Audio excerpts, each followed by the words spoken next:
Hej alle sammen og velkommen til den her video. I dag så sidder vi og spiller Grow a Garden på nogle helt fresh accounts med en af mine gode venner William. Ja. Så jeg vil alle sammen, jeg vil også lægge link nede i description med min Discord. Så Ja, join Discorden, den er meget god. det må I gerne hoppe ind og gøre. Og så må I også gerne hoppe ind og like og subscribe.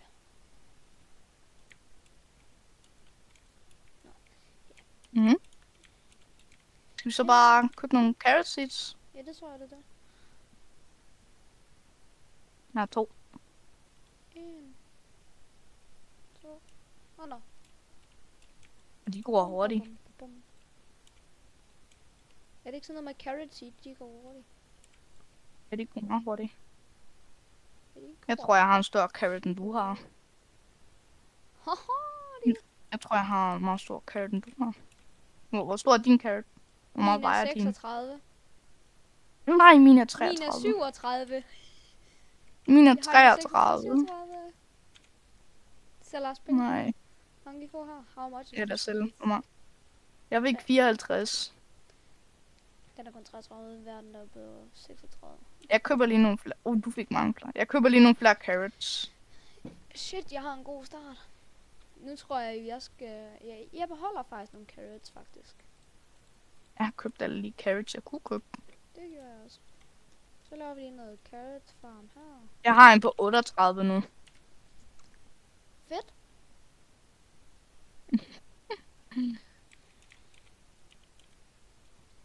100 og jeg fik 155.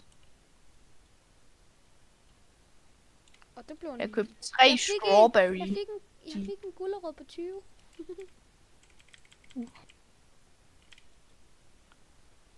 Det var en godt nok lille en. 138. Jeg har ikke black carrots, det er det jeg tager. Hvorfor har du ikke så mange penge?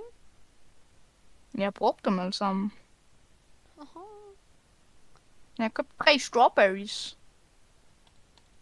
Jeg køber lige alle de der, når det har jeg råd til. Så tænker jeg, at vi skal have strawberries. I dem skal vi have sådan 1, 2, 3 liggende der. Ja. Yeah. Og så kan vi lige have i seeds. Er det noget godt? Det er først 1 minut og 42 sekunder. Den restocker. Og der er kokosnødder. De ser gode ud. Ja, det tror jeg også, de er. Jeg vil bare godt have nogle flere carrots. De går så hurtigt, det er så dejligt. Jeg kommer lige hen til dig. Okay. Det er nogle... Jeg har 3 strawberries lige her. De bliver gode. Altså, har du sat 3 strawberries oven i hinanden? Ja. Hvorfor? Så fylder de ikke så meget. Jeg har meget plads. Jamen, er det ikke noget med, så kan man ikke tage alle? Jo, jeg kan godt bare tage dem alle sammen.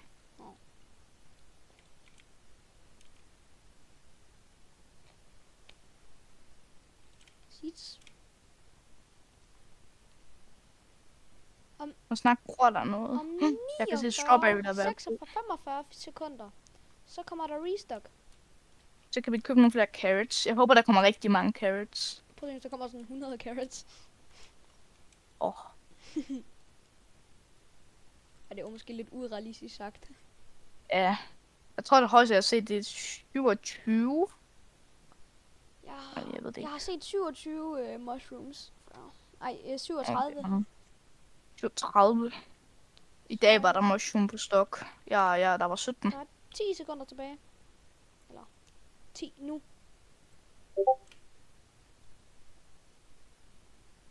Yeah, it's better. Nu! Der er ikke carrots. Jeg Ej, det er noget jo. godt, fordi... Der er watermelon og cactus. Og der er ikke beanstalk.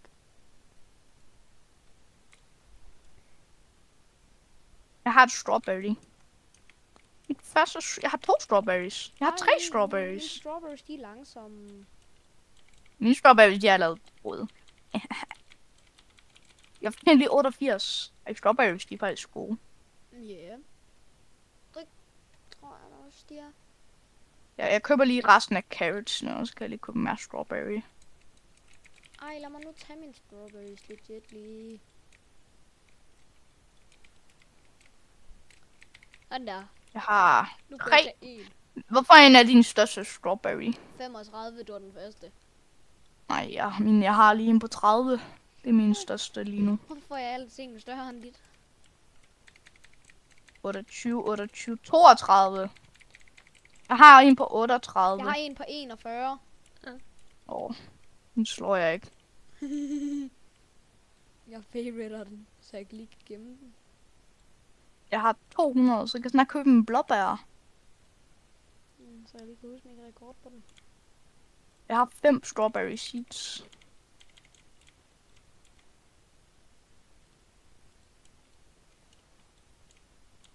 Jeg har nok 3 mere strawberries. Ej, prøv at se, den her mega lille en. Der er nogle carrots. Jeg har købt alle carrots nu. Er der lige kommet ny stok der? Nej. Da der kom ny... Da den der timer gik nu, der var carrots. Nå, så er det mig, der er blind. Ja. Ej. Jeg har fået en golden. Den er stor, den her strawberry i gold.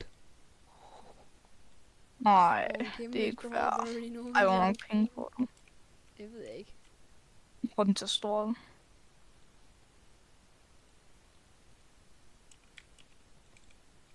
Jeg har en masse Jeg kan strawberries. collect den, Jeg har en på 40 kilo. Nej, 0,40. Et gratis seed. Det er et gratis seed. Yep, som der droppede. Ja, det er nogle gange, når man høster det specifikke den der seed, så kan man få guld gratis. strawberry på 40 kilo. Jeg har en på 41. Ej, nu lægger jeg. Det er lidt træls. Min den er bedre.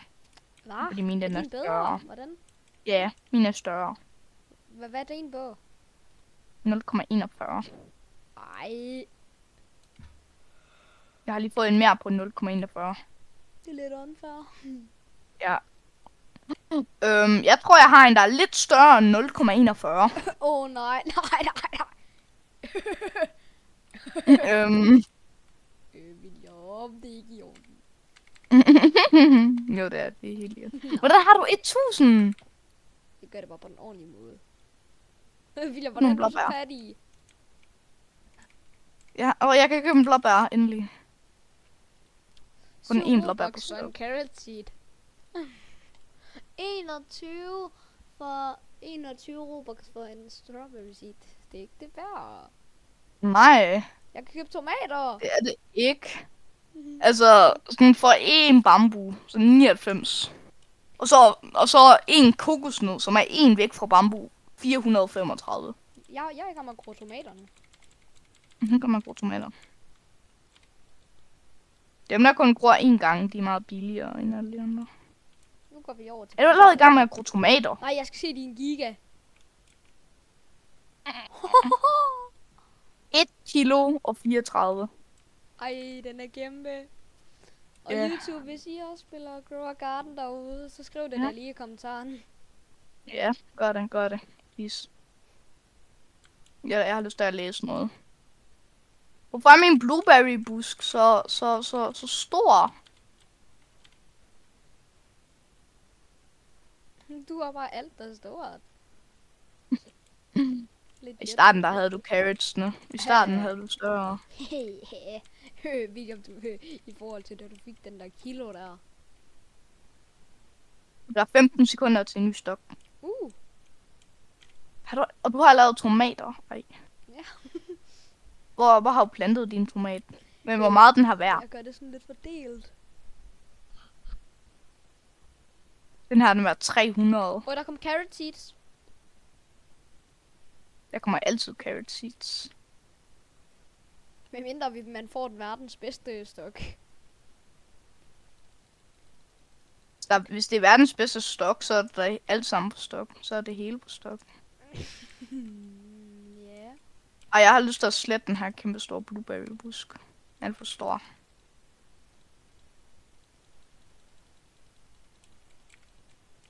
Godt, nu har jeg en masse carrots, der bare lige skal... Der kom en kæmpe carrot. På 38 kilo.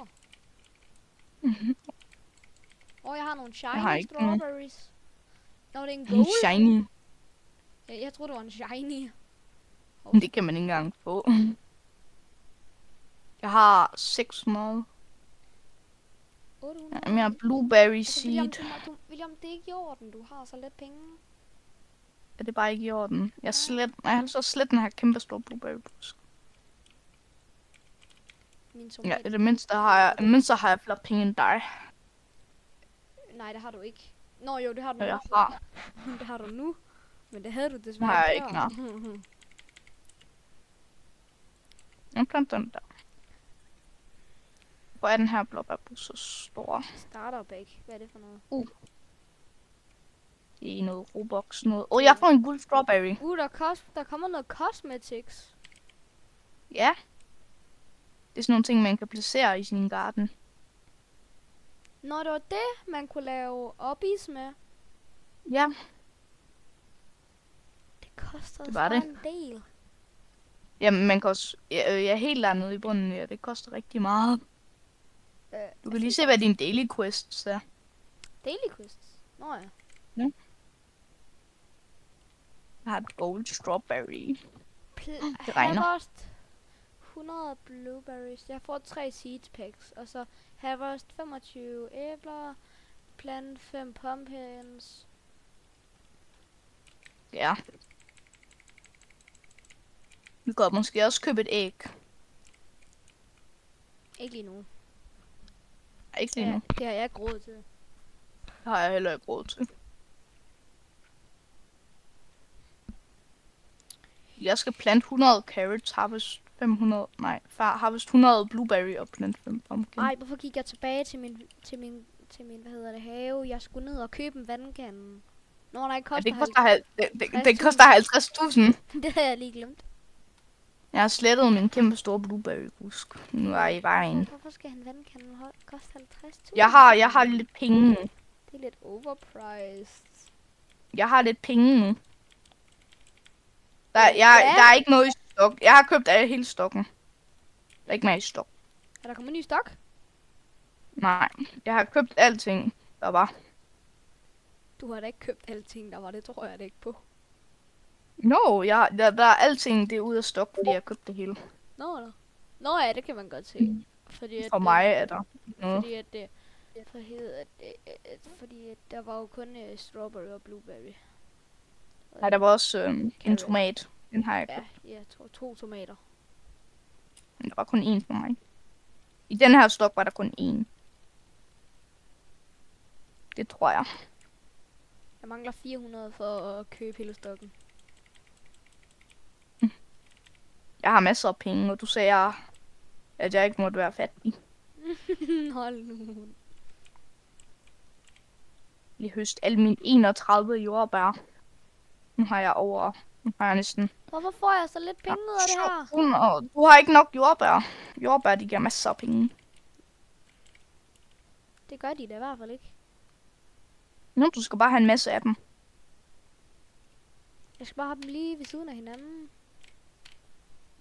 Nej. Du skal bare plante en hel masse. Altså prøv at se mig. Jeg har en masse strawberries her. Nu har jeg købt hele stokken. Jeg har næsten 4.000. Ej, hvis den her kokosnød stadig var der. Man kunne måske få den.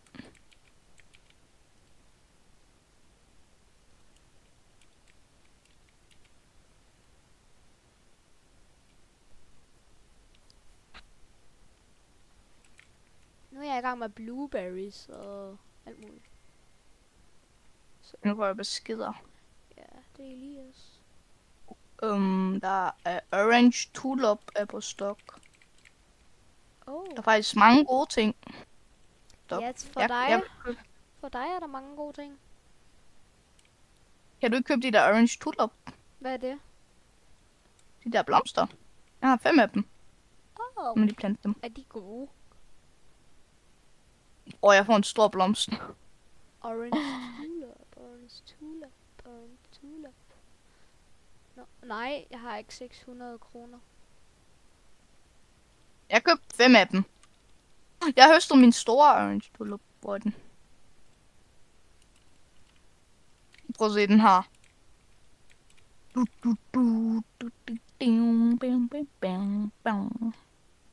Hvor meget er den værd?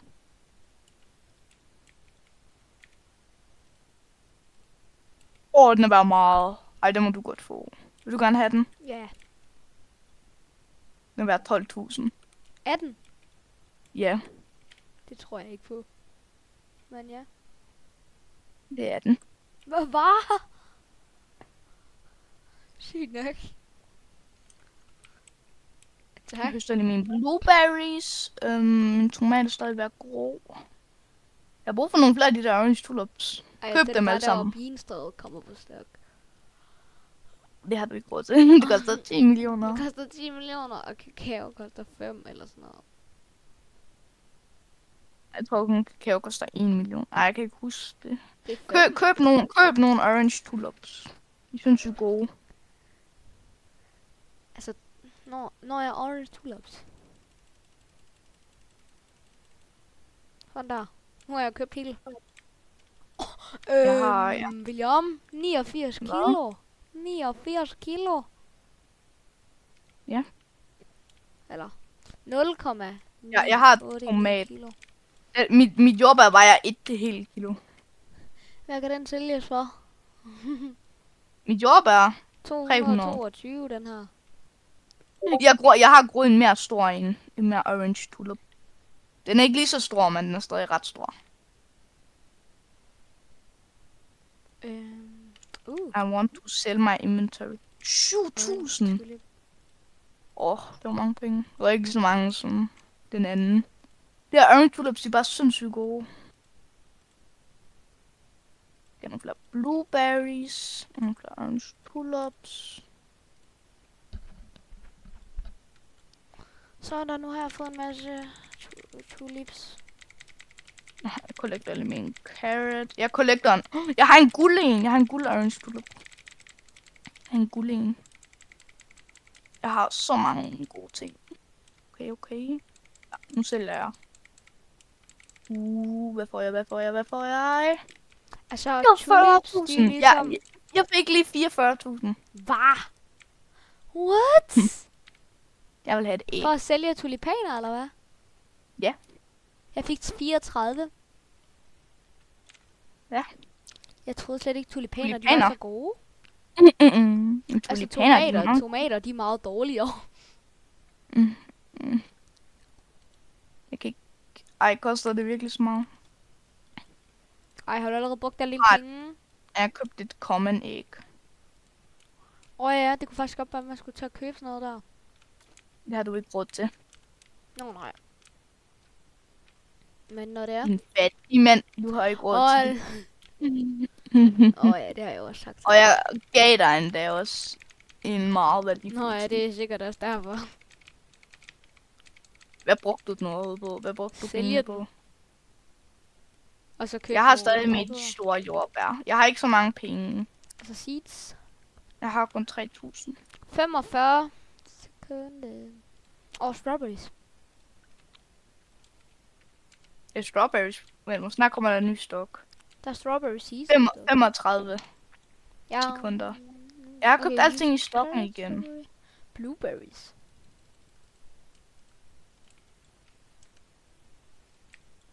Jeg venter bare på, at der kommer en ny stok. Jeg håber, der kommer kokosnød på stok, eller kaktus. Det kunne være dejligt. Ja. Jeg håber faktisk, der kommer kaktus, fordi kokosnøden tager for altid at gro. Ja, den tager 5 år, mand. Ligesom korn. Altså, jeg føler ikke, det er kokosnød tog mig 2 timer. Korn. Der er daffodil. Ja, dem køber jeg mange af. Apple seeds. Det er net. Der er kommet dragon fruit. Der kommer dragon. Hvor meget koster den? Den koster 50.000. Og der er kun én. Jeg skal bare lige have råd lige hurtigt. Køb de der daffodil, og så sælge dem. De bliver meget, tror jeg. Jamen, er der daffodil? Nå, er der daffodil? Ja, der var 4 af dem. Er de gode? Er de gode? Det tror jeg, det tror jeg. Jeg mener, de er ret gode. Jeg tror ikke, jeg kan få 50.000. Jeg har 40.000 der. Jeg har noget Moonlit.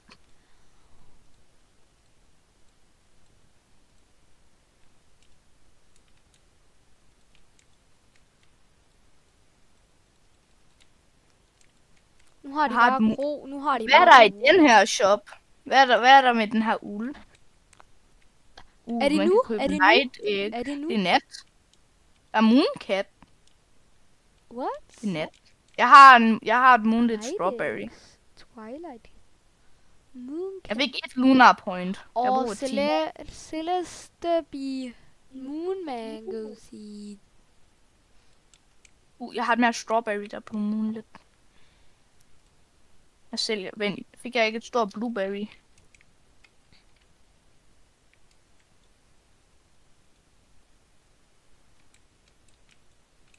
Og det er mig. Haha. Hun står i dit fjes. Meget den værd. Det ved jeg ikke. Den er lige værd 100 år. Næsten 200 år. Der er nogle flere af dem her. Jeg har min Moonlit her.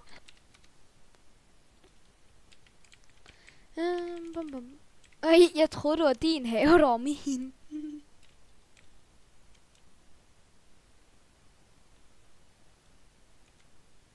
Bum, bum, jeg plukker bare lige nogle blueberries. Ja, Okay. har vi ikke snart spillet ret meget? Jo. Så vi er nu ret langt, vil jeg sige. Ja, det kan være, vi skal lave en par... Det kan være, vi skal lave en serie. Ja, det tænker jeg. Det kunne være sjovt. Ja, det kunne det. Så lad os da bare lave en... Det er det der. Ja, det her. En par detter. Og så Det er en lave par det der. part 2 næste gang. Vi kan lige se hinandens gardens, hvordan de ser ud lige nu. Ja. Jeg skal lige sælge først det her. Er der noget, du lige skal sælge inden? Jeg skal lige have mine Jeg fik lige 7.000 strawberries. Nu vil jeg bare godt have den dragon fruit. her.